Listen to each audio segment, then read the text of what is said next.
दोस्तों, जब भी हम अपने लिए कोई नया एग्जाम चूज करने के बारे में सोचते हैं, कोई नए एग्जाम के लिए प्रिपरेशन करने के बारे में सोचते हैं, तो हमेशा सबसे पहले ये चेक करते हैं कि भाई इस पर्टिकुलर एग्जाम की क्या वैकेंसीज रेगुलर आती हैं, और अगर वैकेंसीज रेगुलर आती हैं तो कितनी वैकेंसीज आती हैं। अगर वैकेंसीज ज्यादा आती हैं तो नेचुरली हम उस एग्जाम की तरफ अट्रैक्ट होते हैं, बट अगर वैकेंसीज कम आती हैं तो हम झिझकते हैं उस पर्टिकुलर एग्जाम को चूज करने के लिए। तो दोस्तों, अगर आप लोग यूपीएससी, ईपीएफओ के, एपीएफसी या फिर ईओ एग्जाम की प्रिपरेशन में इंटरेस्टेड हैं, तो आप लोग नेचुरली ये जानना चाहोगे इस एग्जाम को चूज करने से पहले कि भाई इस पर्टिकुलर एग्जाम में वैकेंसीज का ट्रेंड क्या है। तो इस वीडियो में मैं आप लोगों को इन पर्टिकुलर पोस्ट की वैकेंसीज का ट्रेंड बताने वाला हूं ओवर लास्ट 15 ईयर्स, ताकि आप लोगों को क्लियर कट इंफॉर्मेशन हो कि भाई आपको इस एग्जाम को चूज करना चाहिए या नहीं करना चाहिए। तो दोस्तों, मैं आप सबका स्वागत करना चाहूंगा ए टू जेड सीरीज की इस नई वीडियो में, जहां पर आज हम ऑल अबाउट ईपीएफओ में ईपीएफओ, एपीएफसी और ईओ एग्जाम की वैकेंसीज का ट्रेंड कवर करने वाले हैं। ये वीडियो आप सबके लिए बहुत इंपॉर्टेंट है, लेकिन आगे बढ़ने से पहले मैं आप लोगों से ये भी रिक्वेस्ट करूंगा कि भाई अगर आप इन एग्जाम्स की कंप्लीट इंफॉर्मेशन एक ही जगह पे चाहते हैं कि भाई इस एग्जाम का पैटर्न क्या है, एलिजिबिलिटी क्या है, वैकेंसी ट्रेंड क्या है, डिकोडेड सिलेबस क्या है, सॉल्व पीवाईक्यूज कहां से मिलेंगे, तो ये सारी चीजें आपको इस कंप्रिहेंसिव गाइड बुक में मिलने वाली है। हमने इस गाइड बुक को स्पेशली आप लोगों के लिए डिजाइन किया है। आप इसको डाउनलोड कर सकते हैं, लिंक आपको इन गाइड बुक्स का इस वीडियो के डिस्क्रिप्शन में मिल जाएगा। दोस्तों, जब आप उस लिंक पे क्लिक करेंगे तो पहले आपको थोड़ी इन्फॉर्मेशन देनी पड़ेगी, आपको अपना ईमेल देना पड़ेगा, और जैसे ही आप अपना ईमेल आईडी वहां पर डाल के सबमिट करोगे तो आपके ईमेल पे एक गाइड बुक्स डिलीवर हो जाएंगी। ठीक है, अब शुरुआत करते हैं हमारी आज की वीडियो के बहुत ही इंपॉर्टेंट टॉपिक का, जो है वैकेंसीज का ट्रेंड। अब दोस्तों, यहाँ पर हम क्या क्या कवर करने वाले हैं, आप ध्यान से नोट करिएगा। सबसे पहले तो हम यही क्वेश्चन का आंसर करेंगे कि भाई क्या एपीएफसी या ईओ एग्जाम पोस्ट रेगुलर आती हैं या नहीं आती हैं, क्योंकि आप लोगों को इस पर्टिकुलर क्वेश्चन के थ्रू ही ये आइडिया लगेगा कि भाई इस पर्टिकुलर एग्जाम को क्या हमें अपना प्लान ए बनाना चाहिए, अपना मेन टारगेट एग्जाम बनाना चाहिए, या फिर इसे प्लान बी बनाना चाहिए। अब ये प्लान ए प्लान बी क्या है वो भी मैं आपको आगे बताऊंगा। फिर दोस्तों, हम बात करेंगे एपीएफसी एग्जाम की वैकेंसी ट्रेंड का, कि भाई APFC assistant provident fund commissioner exam की वैकेंसीज का trend over the last 15 years क्या रहा है, कभी कभी ये वैकेंसीज आई हैं और कितनी वैकेंसीज आई हैं। फिर हम बात करेंगे ईओ एग्जाम वैकेंसी ट्रेंड्स का, भाई enforcement officer, account officer exam की जो वैकेंसीज हैं वो कब कब आई हैं, कितनी आई हैं, और कैटेगरी वाइज डिस्ट्रीब्यूशन क्या है। और दोस्तों, लास्ट में हम कवर करेंगे एक बहुत ही इंपॉर्टेंट क्वेश्चन को, कि भाई अपकमिंग साइकिल में कितनी वैकेंसीज आने के चांसेस हैं, 2026-27 में कितनी वैकेंसीज आ सकती हैं, एक्सपेक्टेड वैकेंसीज कितनी हैं। तो सारे पॉइंट्स हम यहाँ पर इस वीडियो में कवर करने वाले हैं। तो हमारा पहला जो पॉइंट था वो ये था कि भाई क्या इन पर्टिकुलर एग्जाम्स की वैकेंसीज रेगुलर आती है या नहीं आती हैं। तो दोस्तों, यहां पर आपको जवाब शायद मिल गया होगा, नो। इन पर्टिकुलर एग्जाम्स की जो वैकेंसीज हैं वो रेगुलर नहीं आती हैं। दोस्तों, यहां पर आपको इस एग्जाम का नेचर समझना पड़ेगा, और जो पोस्ट हैं उनका भी नेचर समझना पड़ेगा। देखो, ये जो पोस्ट है APFC assistant provident fund commissioner और enforcement officer account officer, they are level 10 and level 8 post respectively within the EPFO organisation. इस पर्टिकुलर ऑर्गेनाइजेशन में जब जब इन पोस्ट पर वैकेंसीज क्रिएट होती हैं, तब तब ईपीएफओ रिक्वेस्ट करता है यूपीएससी को कि भाई आप मेरी इन वैकेंसीज के लिए नोटिफिकेशन रिलीज करके एग्जाम कंडक्ट करवाओ, और मुझे इन पर्टिकुलर वैकेंसीज पे लोगों को सिलेक्ट करके दो, ताकि ये वैकेंसीज मेरी फिल हो जाए। तो यहां पर जो केस है वो क्या है कि भाई रिक्वायरमेंट बेस्ड नोटिफिकेशन आती है। अगर रिक्वायरमेंट है विद इन ईपीएफओ कि हाँ वैकेंसीज क्रिएट हो चुकी हैं और उन वैकेंसीज को फिल करना है, तब जाके आपको नोटिफिकेशन देखने को मिलेगी। तो ये कोई ऐसा एग्जाम नहीं जहां पर हर साल लोगों को भर्ती करना ही करना है। यहां पर जब रिक्वायरमेंट आएगी तब नोटिफिकेशन आएगी। तो ये वैकेंसीज रेगुलर नहीं है। हाँ, इन पर्टिकुलर वैकेंसीज में हमें एक ट्रेंड देखने को मिल रहा है पिछले कुछ सालों से। तो वो ट्रेंड क्या है मैं आप लोगों को समझाना चाहूंगा। अगर मैं एपीएफसी पोस्ट की बात करूं, assistant provident fund commissioner post की बात करूं, तो ये एग्जाम अगर हम सन 2000 के बाद से इसको कैलकुलेट करना शुरू करते हैं, तो 2002 में हुआ, फिर 2004 में हुआ, फिर 8 साल बाद 2012 में हुआ, 2012 के बाद 2015 में हुआ, और फिर 8 साल बाद 2023 में हुआ, और फिर 2025 में हुआ। तो दोस्तों, यहां पे बीच बीच में थोड़ा सा जो है कंटिन्यूटी देखने को मिलता है, ठीक है, लेकिन उसके बाद जो कंटिन्यूटी है वो ब्रेक हो जाती है। ठीक है, 2 बार कंटिन्यूटी, 2002, 2004, फिर 2012, 15, 23, 25, लेकिन कंटिन्यूटी आगे ब्रेक होने के चांसेस हैं। बट दोस्तों, यहां पर अब चांसेस हम क्यों नहीं मान रहे हैं कि एपीएफसी में होंगे, क्योंकि यहां पर हमारे पास कुछ रिप्लाईज हैं, आरटीआई की रिप्लाईज में आगे आपसे शेयर करूंगा। तो वो रिप्लाई हमें ये इंडिकेट कर रहा है कि इस बार जो 8 साल का गैप बीच में हमें देखने को मिला है यहां पर और यहां पर, वो इस बार हमें देखने को नहीं मिलने वाला, क्योंकि इस टाइम पर एपीएफसी में ऑलरेडी रिक्वायरमेंट है, वैकेंसीज हैं इन दी ईपीएफओ ऑर्गेनाइजेशन। ठीक है, हम उसको भी अब कवर करेंगे। अब दोस्तों, ईओ की बात करूं तो ईओ 2017 से पहले नहीं कंडक्ट हुआ था, 2000 के बाद। तो 2017 में कंडक्ट हुआ, फिर 2021 में कंडक्ट हुआ, फिर 2023 में कंडक्ट हुआ और फिर 2025 में कंडक्ट हुआ। तो यहां पर अब हमें लगभग हर 2 साल बाद ईओ एग्जाम देखने को मिल रहा है। तो यहां पे आपको एक मैसेज जा रहा होगा कि भाई एपीएफसी एग्जाम थोड़ी सी बीच बीच में कंटिन्यूटी ब्रेक होती है, लेकिन ईओ एग्जाम में कंटिन्यूटी 2017 के बाद ब्रेक नहीं हो रही है। एवरी 2 ईयर ये एग्जाम हमें देखने को मिल रहा है। अब दोस्तों यहां पे जो मैंने एक पॉइंट आपको पहले बताया था कि भाई this should not be your plan ए, उससे मेरा मतलब क्या था। देखो जनरली जब भी हम किसी गवर्नमेंट जॉब एग्जाम की तैयारी करने के बारे में सोचते हैं, तो हम जब किसी पर्टिकुलर एग्जाम को अपने लिए चूज कर रहे होते हैं, तो कुछ पैरामीटर्स के बेसिस पे उन पर्टिकुलर एग्जाम को अपने लिए चूज करते हैं। फॉर एग्जाम्पल कि भाई इस पर्टिकुलर एग्जाम को क्वालिफाई करने के बाद क्या मुझे पावर, प्रेस्टीज मिलेगी या नहीं मिलेगी। एक और पैरामीटर होता है सैलरी, कि भाई इस पर्टिकुलर एग्जाम को क्वालिफाई करने के बाद हाथ में कितना माल आएगा। ठीक है, इसके बाद दोस्तों एक और पैरामीटर जो होता है वो होता है कि रेगुलरिटी ऑफ द एग्जाम है या नहीं है, हर साल एग्जाम कंडक्ट होता है या नहीं होता है। ठीक है, इसके बाद दोस्तों एक और बहुत इंपॉर्टेंट पैरामीटर होता है कि भाई क्या ये एग्जाम प्रोफेशनल मैनर में, इंटीग्रल मैनर में कंडक्ट हो रहा है। क्या इस एग्जाम में कोई धांधली के चांसेस तो नहीं है कि भाई मैं प्रीलिम्स देकर आया, घर आके पता लगा कि प्रीलिम्स कैंसिल हो गया, पेपर लीक हो गया था, तो उस केस में बड़ी फ्रस्ट्रेशन होती है। तो कुछ पैरामीटर के बेसिस पे ही आप अपने लिए पर्टिकुलर एग्जाम्स को चूज करते हो। रेगुलरिटी के साथ उस पर्टिकुलर एग्जाम में वैकेंसीज कितनी आती हैं, क्या फ्रीक्वेंसी है वैकेंसीज की, वो भी आप चेक करना चाहते हो। ठीक है, तो यहाँ पे रेगुलरिटी बहुत इंपॉर्टेंट पैरामीटर होता है जब आप किसी एग्जाम को अपने लिए प्राइमरी तौर पर चूज कर रहे होते हो। अब दोस्तों जैसे यूपीएससी सिविल सर्विस एग्जाम है, आप में से बहुत सारे बच्चे इस एग्जाम की प्रिपरेशन करते हैं, तो उस पर्टिकुलर एग्जाम को चूज करने के पीछे पावर, रिस्पेक्ट वगैरह तो है, बट क्योंकि वो एग्जाम हर साल कंडक्ट होता है, लगभग 800-900 वैकेंसीज आती हैं, इसलिए भी वो एक बहुत पॉपुलर चॉइस है। सिमिलरली अगर आप बैंकिंग की तैयारी कर रहे हो, क्यों कर रहे हो, क्योंकि वहां पर भी रेगुलरिटी का पॉइंट आपको देखने को मिलेगा। आप जो है एसएससी सीजीएल एग्जाम की तैयारी कर रहे होते हो, क्यों भाई रेगुलरिटी है। बहुत सारे लोग जो रेगुलेटरी डोमेन में जाना चाहते हैं वो आरबीआई ग्रेड बी को अपना प्राइम टारगेट मानते हैं, क्यों, रेगुलर है।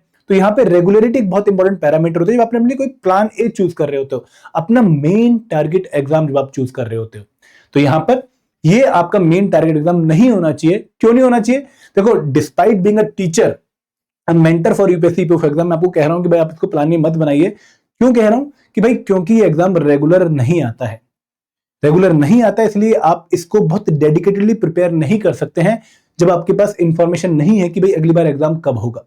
वो मोटिवेशन नहीं आती है, वो स्ट्रेटेजी नहीं बन पाती है, टाइमलाइंस प्रिपेयर नहीं हो पाती हैं, तो इसलिए दिक्कत आती है। आप अपने लिए कोई मेन टारगेट एग्जाम को चूज कर लीजिए। फॉर एग्जांपल आप यूपीएससी सीएससी को मेन टारगेट एग्जाम बना लीजिए, आप आईबीपीएस पीए को मेन टारगेट एग्जाम बना लीजिए, लेकिन उसके साथ आप इस एग्जाम की धीरे धीरे प्रिपरेशन करते रहिए, क्योंकि अगर आपका ये प्लान बी है तो कहीं ना कहीं जब भी आएगा तो आप उसके लिए अपने आप को रेडी ही पाएंगे। अब दोस्तों प्लान बी मैं इसको क्यों कह रहा हूं, देखो जनरली प्लान बी के पीछे भी बहुत सारे रीजन होते हैं कि भाई कौन से एग्जाम को प्लान ए का प्लान बी बनाइए। जैसे कि भाई क्या आपके प्लान बी का सिलेबस आपके प्लान ए से ओवरलैप करता है, क्या आप एक ही तैयारी से 2 exams plan A plan B वालों को फोड़ सकते हो। तो यहां पर एपीएफसी और ईओ एग्जाम आपको इस रूम को प्रोवाइड कर रहा है, आपको इस अपॉर्चुनिटी को प्रोवाइड कर रहा है। कैसे प्रोवाइड कर रहा है कि अगर आप यूपीएससी सीएससी की तैयारी कर रहे हो तो ऑलमोस्ट 70% सिलेबस आपका एपीएफसी और ईओ एग्जाम का कवर हो रहा है। अगर आप बैंक पीओ की तैयारी करो तो लगभग 40 से 50% सिलेबस आपका एपीएफसी एग्जाम का कवर हो रहा है उस प्रिपरेशन में। तो इसलिए ये एग्जाम आपका प्लान बी बन सकता है। क्लियर है। तो यहां पर मैं 2 क्वेश्चंस का आपको आंसर दे रहा हूं। पहला क्वेश्चन का आंसर क्या है कि भाई ये एग्जाम रेगुलर नहीं होते हैं, हमें कुछ फिक्स्ड इंटरवल में अभी एग्जाम देखने को मिल रहे हैं। और दूसरा आंसर ये कि भाई this should not be your plan A, it should be your plan B, क्योंकि आप जो प्लान ए में जो एग्जाम्स चूज करते हैं कहीं ना कहीं उनके साथ अच्छा पोर्शन ऑफ सिलेबस एपीएफसी और ईओ एग्जाम का भी कवर हो रहा होता है। क्लियर है। आगे बढ़ते हैं, अब बात करते हैं एपीएफसी एग्जाम के वैकेंसी ट्रेंड की। ठीक है, तो यहां 2012 से मैं स्टार्ट करूंगा। 2012 में 253 वैकेंसीज आई। ठीक है, वैकेंसीज काफी छप्पर फाड़ के आई, काफी अच्छा नंबर आया। फिर डिक्रीज हुई, 2015 में 170 वैकेंसीज आई। ठीक है, लोगों को झटका लगा लेकिन उतना बड़ा झटका नहीं लगा। फिर 2023 में 159 वैकेंसीज आई। अगेन चीजें कंट्रोल में थी कि भाई चलो वैकेंसीज ठीक ठाक ही आ गई, 160 वैकेंसीज क्लास ए पोस्ट की, लेवल 10 पोस्ट की, बुरी नहीं है। लेकिन दोस्तों झटका लगा 2025 में, जहां पर सिर्फ 74 वैकेंसीज की नोटिफिकेशन आई, तो वैकेंसीज का नंबर कम हो गया। बट ये क्यों कम था, क्योंकि दोस्तों यहां पर ईपीएफओ एक डिसीजन ले रहा है विद इन द ऑर्गेनाइजेशन। वो डिसीजन क्या है कि भाई rather than releasing the vacancies over a large period of interval, we will be releasing notifications on smaller interval but with less number of vacancies. तो यहां पर आपको लेस नंबर ऑफ वैकेंसीज इसलिए देखने को मिलेंगे क्योंकि अब ईपीएफओ इस वैकेंसीज को रेगुलरली प्लान करने के बारे में सोच रहा है।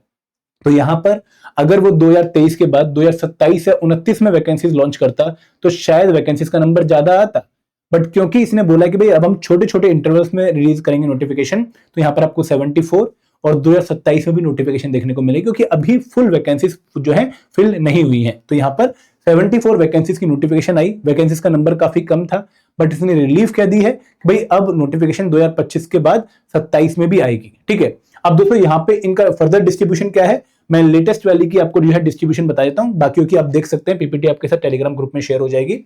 74 में से 32 अनरिजर्व कैटेगरी की थी, जनरल कैटेगरी की थी, ओबीसी की 28 वैकेंसीज थी।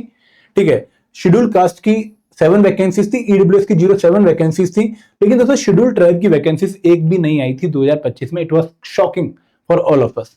और इन पर्टिकुलर वैकेंसीज में से 3 वैकेंसीज को पर्सन बेंचमार्क डिसेबिलिटी कैटेगरी के लिए रिजर्व किया गया था।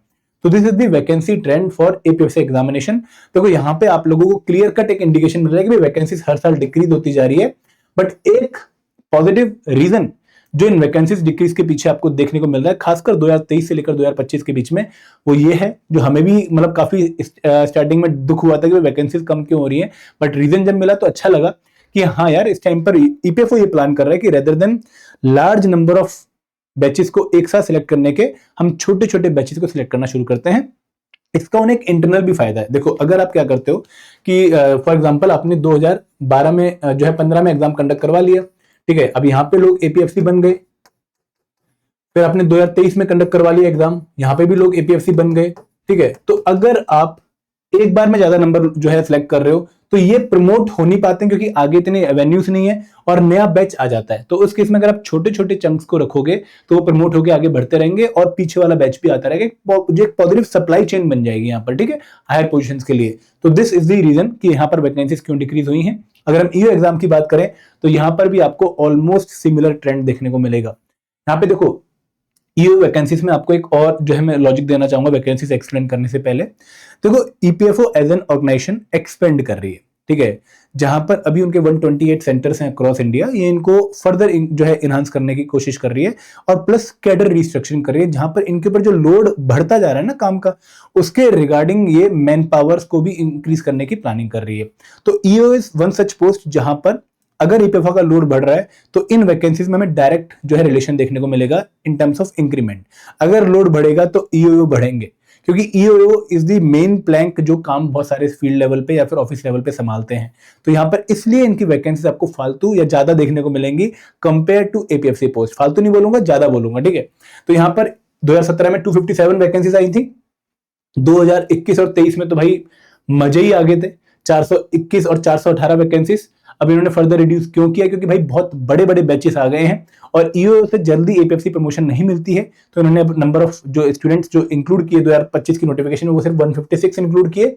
इनमें 78 अनरिजर्व थे, ओबीसी 42 थे, एससी 23, एसटी 12, ईडब्ल्यूएस 1 और 9 सीट्स को रिजर्व किया गया था आउट ऑफ 156 वो person with benchmark disability category.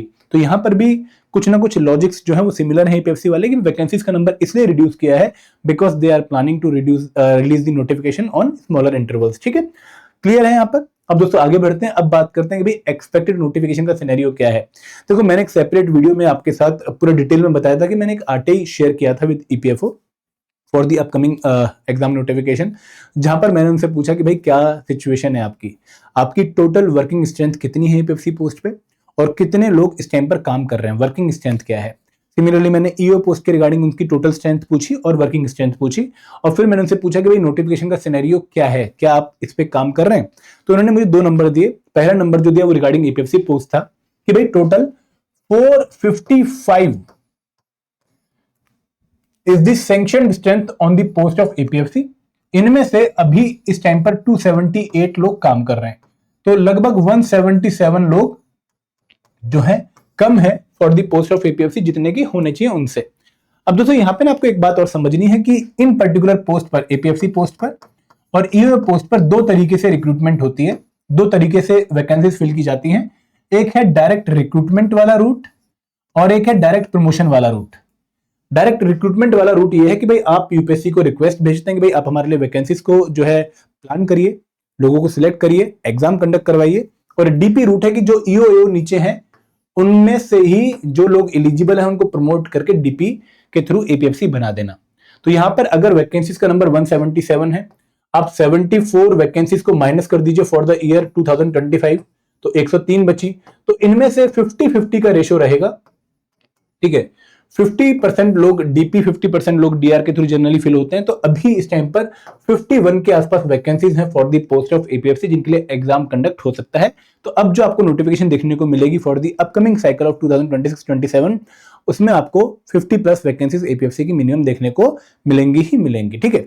अगर बात करें ईओयू की, तो ईओयू के लिए टोटल स्ट्रेंथ थी 307898 सॉरी, एंड 2508 इसमें वैकेंट फिल है, इस टाइम पर लोग काम कर रहे हैं।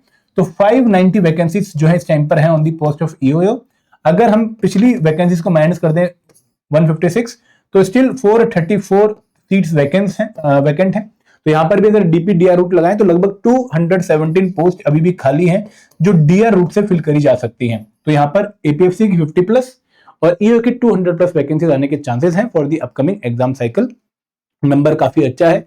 एंड दोस्तों यहां पर हमें जो ईपीएफओ ने तीसरे रिप्लाई दिया था वो ये दिया था कि the process for calculating the desired number of vacancies for the release of notification has been started within EPFO. They are working on that particular part, और जैसे ही वैकेंसीज का नंबर फाइनलाइज हो जाता है they will send the notification to UPSC कि भाई आप हमारे लिए नोटिफिकेशन रिलीज कर दो। तो ये प्रोसेस ऑलरेडी स्टार्ट हो चुका है फॉर दी अपकमिंग साइकिल। हाँ, ये बात जरूर है, मैं आपको क्लियर करना चाहूंगा कि जब तक करंट एग्जाम साइकिल कंप्लीट नहीं हो जाती है आपको नई नोटिफिकेशन शायद देखने को ना मिले, बट यहां पर प्रोसेस एक जो है स्मूथ वे में रन होना स्टार्ट हो गया है। तो यहां पर जैसे ही इस पर्टिकुलर एग्जाम साइकिल को हम कंप्लीट देखेंगे हमें फ्रेश नोटिफिकेशन देखने के चांसेस मिलेंगे। तो आप लोगों को इस एग्जाम की तैयारी धीरे धीरे कंसिस्टेंट बेसिस पे at least 2 hour per day start कर देनी चाहिए, ठीक है। क्योंकि एग्जाम जब आता है तो बहुत तगड़ी अपॉर्चुनिटी लेकर आता है, और बहुत सारे बच्चे बाद में दुखी इसी वजह से होते हैं कि हमने इसकी पहले तैयारी क्यों नहीं स्टार्ट करी। सिलेबस बहुत वास्ट है, चीजें बहुत ज्यादा है कवर करने के लिए, that's why you should start early, ठीक है। तो यहाँ पे अगर आपको हेडवे स्टार्ट लेना है तो आपको अभी से थोड़ी सी मेहनत करनी पड़ेगी। So this is all from my side, thank you very much, जय हिंद, जय भारत।